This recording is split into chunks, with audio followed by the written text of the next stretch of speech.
संत समाजू जो जग जंगम तीरथ राजू। राम भक्ति जहाँ सुर सरि धारा सरसई ब्रह्म विचार प्रचारा।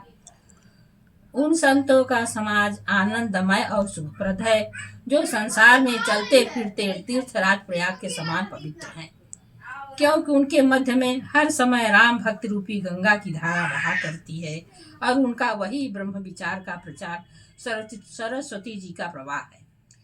विधि निषेधमय कलिमल हरणी करम कथा रविनंदनी वरणी। हरिहर कथा विराजति बेनी सुनत सकल मुद मंगल देनी।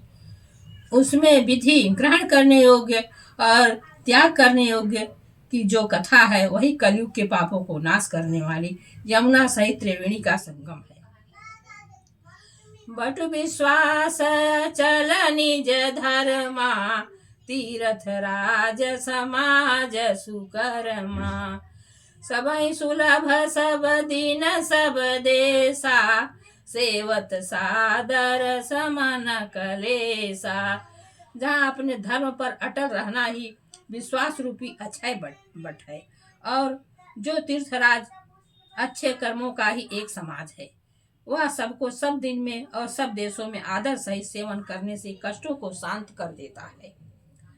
अकथलौकिक तीर्थ राउ देहि सद्य फल प्रगट प्रभाऊ। यह अकथनीय महिमा वाला अलौकिक साधु समाज रूपी तीर्थराज सर्वदा ही प्रभाव युक्त और फल को प्रत्यक्ष देने वाला है। ऐसी महिमा है तीर्थराज की। सुनि समुझहि जन मुदित मन मंजहि अति अनुराग। लहाई चारि फल अछत तन साधु समाज प्रयाग। जो मनुष्य इसको सुन समझकर प्रसन्न मन से इसमें गोता लगाएंगे वे इसी शरीर से धर्म अर्थ काम और मोक्ष चारों फल प्राप्त कर लेंगे। ऐसा यह साधु समाज रूपी प्रयाग है। मंजन फल पेखिए तत्काला काक हो ही पिक बकऊ मराला। सुनिया चरज करे जन कोई सत्संगति महिमा नहीं गोई।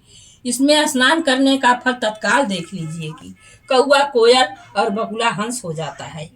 कहने का तात्पर्य है कि ऐसे संत समाज रूपी तीर्थराज में मलिन मनुष्य भी निर्मल हो जाता है।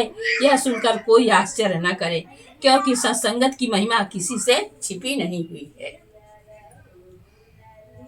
वाल्मीकि नारद घट जोनी निज निज मुखनि कही निज होनी। जल चर थल चर नभ चर नाना जे जड़ चेतन जीव जहाना।